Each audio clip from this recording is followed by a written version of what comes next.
I am super excited about our next guest, Cody Askins. Now, Cody and I go back. I even asked him to write the foreword of my new book, Who Wants to Be a Millionaire? Because, look, he's an inspiring guy. He's an up-and-comer, and so Cody, I want to welcome you. You have an inspiring story, so kind of tell us where it all began. So I've been in the financial services industry my entire life. My dad was in the business he's been in the business 34 years. I got started in the business at 19 as an intern.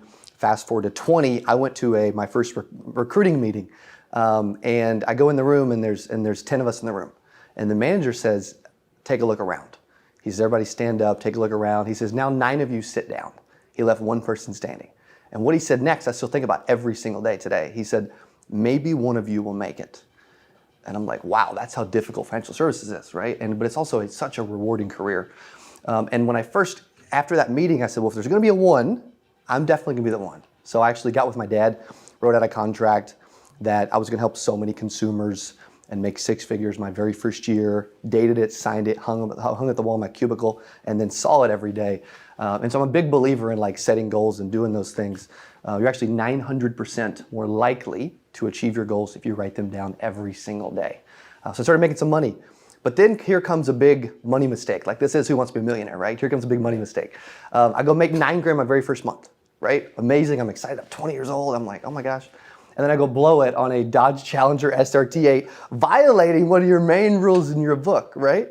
And so made some money, blew it, made a ton of mistakes along the way. I really got a chance to learn. But as I look back on my journey, I think about my parents and how much they believed in me and supported me.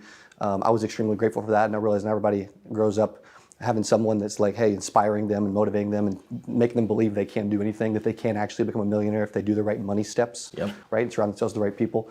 So fortunate for that.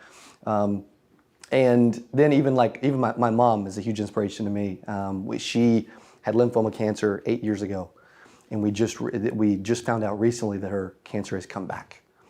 And they gave her 2 options. They said, you can take the aggressive route for 6 months, do chemo twice a month for 6 months, or you can spread it out over 2 years and do the non-aggressive version. She says, no, I'll take the aggressive version. I don't want to do chemo for 2 years. So she did it for 6 months. And I was with her recently, when I was thinking about this, I was with her recently at my niece's birthday party. And she said, I went to her and said, hey, how you feeling? Because I know she's chemo, you're supposed to kill everything in your body, and she's not drinking water, and she's throwing up, and I just know she is because of her previous chemo. She said, I'm doing good, I'm doing fine, I'm doing good. And that's the support system and the people that I've had in my life that have poured into me, that don't give pain a voice, and that have helped me get to where I am along the way. Yeah, no, it's great. And I used to tape pictures of the council meetings just in front of me so I could see that every day. I'm going to be there, and my goal was to make MDRT my first year in the business, and so goals are so important, I think. So you started off as an insurance agent yourself, but then you transitioned to help other people grow their business. So talk to me about that decision and how it's led you to where you are today. Yeah, so I'd sold for years, and back when I was selling, I had a sales manager that said, hey, I've got these 2 agents. They live in northern Missouri, and they're truly struggling. Can you come help them? And so I drive up, spend several hours with them all day. They make sales, they're happy, and I'm driving home, and I start getting emotional and tearing up because, man, I'm like, I have found and figured out what I want to do for the rest of my life. Because the more agents and advisors I can help, the more consumers they can also help along the way. Right? And so I found I had a passion and a drive for helping people. My grandfather was a Baptist pastor for 40-something years. And so we both have a love for speaking. You've spoken the same amount of times to where you're like, I don't want to travel and speak anymore if I don't have to. And I'm just getting to the point where I'm like, I want to speak as much as I can, And so now we've get to where we transition into doing events and traveling the country and speaking while building a brand and a YouTube channel around the financial services industry, so that we're able to help millions of consumers around the world. And really, when you think about how agents are able to work with their clients and advisors are able to help people, the more they can learn and spend time with someone like you and actually help their clients implement the steps of becoming a millionaire, no matter what age they are, then they're really able to help people grow, protect, and eventually distribute their assets. So Cody, it's kind of a crazy world out there. We're seeing inflation that had been dead for 30 years. We know the budget debt, 33 trillion in debt, almost 200 trillion of unfunded obligation. We know taxes are going up. So it's a really crazy time for people to invest. What are some of your thoughts around all this? Yeah, I mean, I'll actually go through some of our favorite ways to like invest and start to really invest in appreciating assets and what that looks like and what it can look like for others. Really, all of it starts when it goes back to income. You know, whether you're like entrepreneurship is like super glamorized nowadays. You know, there's entrepreneurs who are inside of a company or a business that can still do extremely well income-wise and be happy, and a lot of them may be more suited for that, right? So figure out whether you want to be an entrepreneur or an entrepreneur. And just because everybody wants to be one or the other doesn't mean that you have to fit in that box. Like, you be you, right? And do what's best for you. You can just have a phenomenal income, phenomenal career, live a less stressful career. A lot of times entrepreneurship is more stressful. Plus, most young people are more suited to actually be an entrepreneur nowadays. I mean, we have 17 sales reps on my inside sales team in my office, and majority of them will earn six figures as an entrepreneur. And then some of them are still going and buying the Broncos and the Teslas and wasting some of their money. But they'll learn, right? As we all do. But really, it's like earn income, save up cash, and invest in appreciating assets. Yeah. Like, it is really that simple. Appreciating assets like real estate, right? My wife and I, we own rental homes and duplexes for this exact same reason. You know, I was just in Rome a couple of weeks ago, and I was standing outside the Colosseum, and I shot a little TikTok video, and I said, in this Colosseum, there were gladiators that used to fight to the death. But did you know that many of these gladiators got paid? They got paid. Now, most of the gladiators, they spend it on wine, women, and song, just like all our friends do when they get their paycheck. But some of them actually saved their money and ended up buying their freedom. And that's what I like to tell younger people, that, you know, it's the money you save in your 20s that's going to allow you to retire in your 60s. And you know, just like they bought their freedom, you can buy your freedom from the banks and the credit card companies and all this if you just stay disciplined and just save a little bit of money. Yeah, I think it's so important for people to work with a financial professional. You know, I say you don't do your own dental work in your garage with your drill set, and I don't think people should be doing their own financial planning. A good financial advisor or professional can help put them on the right track. Now, you talked about YouTube, you talked about your social media. You're everywhere. You're on TikTok, you're on YouTube, you're on Instagram. How has that helped you with your business? Yeah, it has immensely. I first started, my first YouTube video was December 29th of 2015. And we just hit 100,000 subscribers on our YouTube channel July 20th. You can check it out at Cody Askins. And if you think about social, here's what I love about social. There's 4.6 billion people in the world on social media. 150 million new users in the last 12 months. And the average person spends, believe it or not, 2 hours and 24 minutes every single day on social media, right? If you look at a month, if you look at a year, that's a month, over a month a year on social. If you look at 12 years, they spend a year. If the average person lives to be 84, they spent 7 years of their life scrolling social media, which is insane.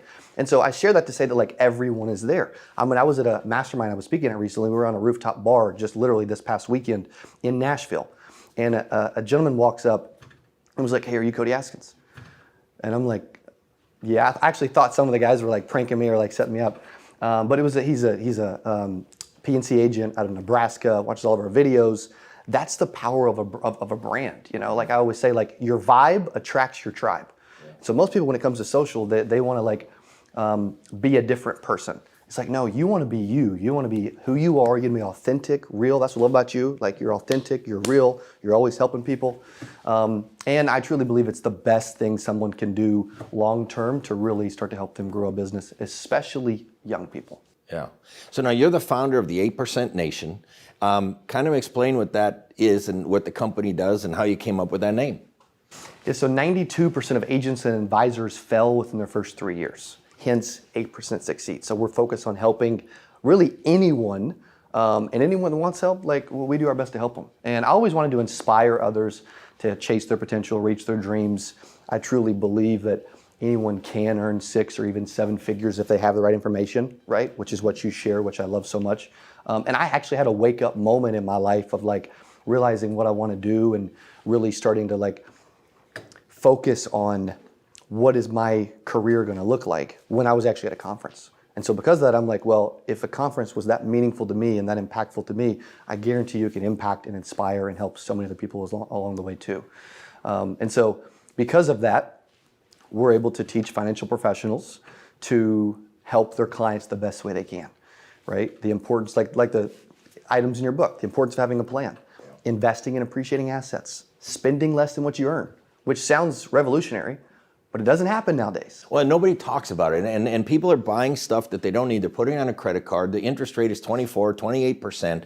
And so just these tips, give some more tips that can help the younger people. Yeah, so if you think about it, like I started making good money 20 years old. The first thing I want to do was go blow it on a car, a depreciating asset. Like, I'll give you an example. We're like, I loved your book so much that like my wife and I actually had a meeting about it. Like, no joke. And I'm like, okay, we may be doing okay in life, but like there's so many things that we can learn from so that we can eliminate those mistakes, right? And so if you think about it, a lot of people here's what happens. A lot of people, when they start making some money, their first thought is, okay, now I need to reward myself and like show off and like, you know what I mean? All these things. It's like, no, you really don't. It's like, do you want to be the person that like is 35, 40 years old that spends every dollar you have?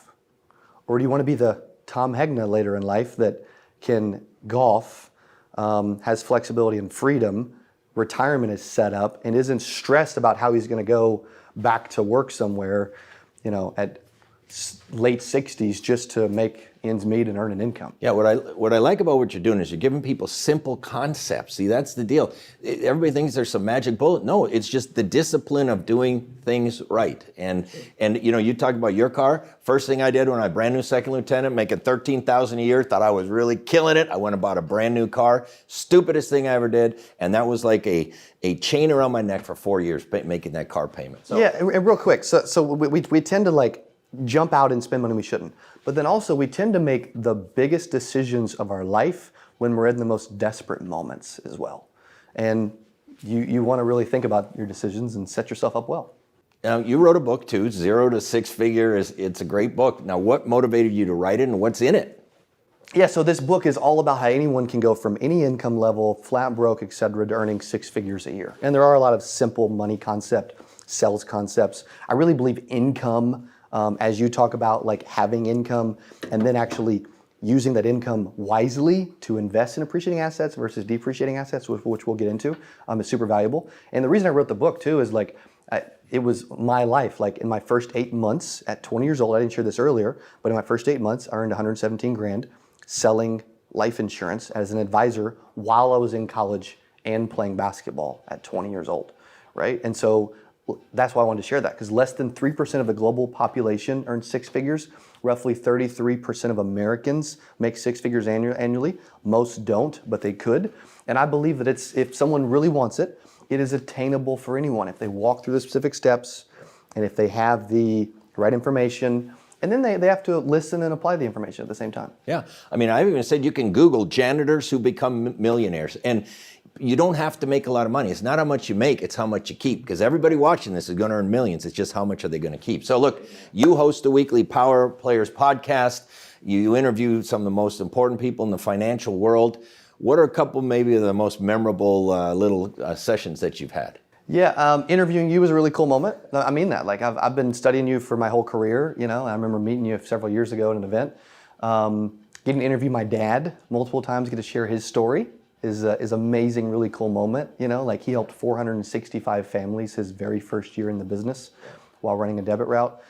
Interviewing Brian Tracy and Les Brown, some industry legends, on our virtual conference. Been able to meet and MC a bunch of other really, really cool names at our main conference. And so like it's allowed me to get around people that have been successful in life. They're following these simple steps. Who wants to be a millionaire? Like they're millionaires, but they're like you. They're humble, and they really want to help people at the same time. And so they're there to share the information. And so the more I can rub shoulders and get around those people, it's like, okay, you want to eventually have a house at a country club. Well, you should probably go hang out at a country club.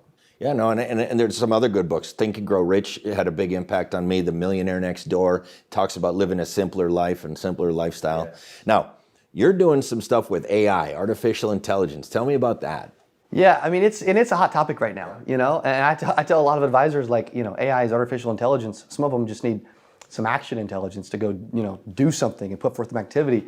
ChatGPT seemed to really kickstart it over these last couple of years. It's something that has absolutely revolutionized our industry. It's helping advisors generate leads and even booked calls. Like I found that this morning in a meeting, we had out of all the leads we generated last week, we had a 49.55% of them that actually booked a call on the advisor's calendar because of AI.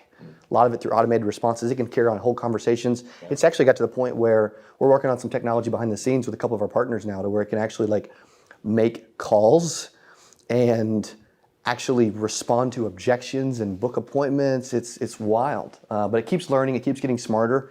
Financial services, it's allowed us to really catch up even at times and stay ahead of the curve at times. And so it's a really, really important piece. You can feed it info, it'll write stuff for you. Yeah. Even when you're building Facebook ads, it can pre-populate ad copy for marketing now. Like there's a lot it can do, but it can really simplify your business and just become an industry standard. I've used it to help draft things, and David Maki is another friend of mine, and he's doing some things with an AI assistant and everything. And I just think this technology, I have to deal with compliance all the time. And so I'll ask AI, I'll say, find me articles on this subject since 2020, so it doesn't give me all the old ones. So there's a lot of neat stuff there. So what tips do you have for younger people? They're trying to build wealth. They want to be a millionaire. What are some other tips that Cody would have for them? Yeah, find your passion. And spend your life doing that. Like it's interesting because at 18 years old, we're like assumed to know what we want to do for the rest of our life, and that's really hard to figure out. Yeah, I've got a 21-year-old daughter, and I was encouraging her to go in the Air Force. She didn't, but she's so serious about it. And what am I going to do? Where am I going to be in 20 years? I said, Sammy, I didn't have an idea where I was going to be. Just get out there in the real world and start doing stuff. It's crazy. Well, Cody, this has been great. If somebody wants to get in touch with you, where can they find you? I mean, I find you everywhere, but where should they go? Yeah, so they can go to CodyAskins.com. They can always email me, Cody@CodyAskins.com, or they can follow me on any social platform at Cody Askins. Specifically, Instagram is probably my personal favorite now to just interact and share behind the scenes, which is at Cody.Askins. That was great. Thank you very much, Cody. Hey, if you enjoyed this, I got another one you're going to love. It's right there. Click on it. See you in there. I'm so excited for today's CA Power Player podcast. I'm your host, Cody Askins. We got a special guest. He is back on the channel talking about how to sell life insurance from home. Here's what I love about this person. I'm telling you, this will be one of the best.